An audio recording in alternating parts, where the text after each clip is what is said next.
Trahedya sa Bulacan. 11 po ang nasawi sa pagguho ng pader ng isang ginawang gusali sa bayan ng Giginto. Magsasagawa ng malalimang investigasyon ng Bulacan Provincial Government sa nangyari. At live mula sa Giginto, Bulacan, saksi si Chino Gaston. Sino? Igan, Pia, maling uri o di kaya sukat ng ginamit na bakal ang tinitingnang dahilan kung bakit gumuho ang pader na isang ginagawang warehouse dito sa Giginto, Bulacan kung saan 11 tao na ang kumpirmadong nasawi. Kinailangang panggamitan ng mga heavy equipment gaya ng mga jackhammer, backhoe at payloader ang gumuhong pader para matanggal ang mga naipit na construction workers sa ilalim. Habang isa-isang inaalis sa mga natabunan sa barangay Ilang-Ilang, Giginto, kabado namang naghihintay ang mga kaanak ng mga biktima.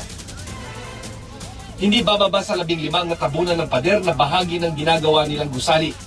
Yung pader kasi tumaob sa barracks o tulugan ng mga construction worker noong break time nila. Hindi bababa sa 10 ang patay, kabilang ang isang batang 7 taong gulang. Nangangamba namang maaring may iba pang natabunan. Andyan po sa trabaho po, nag-ano po siya, nag-aatag. Ay, gusto po siguro tumakbo, naabutan na. Bigla na lang po gumuho yung pader eh. Wala kasi masyado yung mga ganito-ganito eh. 4 naman ang sugatan. Dinala sa Bulacan Medical Center ang 3 sa kanila. Nakalabas na ang biktimang si Edmar Bernabe na nagtamo ng mga galos.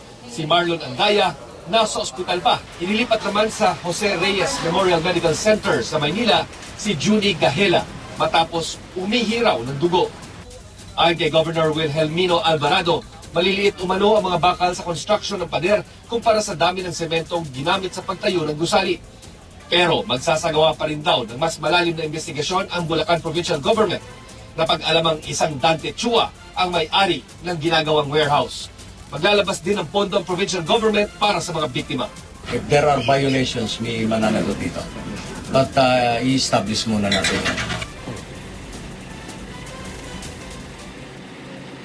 Igan, Pia, pinatatawag na ng Bulacan Provincial Government ang may-ari ng warehouse at maging ang contractor nito bilang bahagi ng investigasyon para malaman kung sino ang nagkulang o nagkamali kung kaya't nangyari ang trahedyang ito. At live mula rito sa Giginto, Bulacan, ako si Chino Gaston, ang inyong saksi.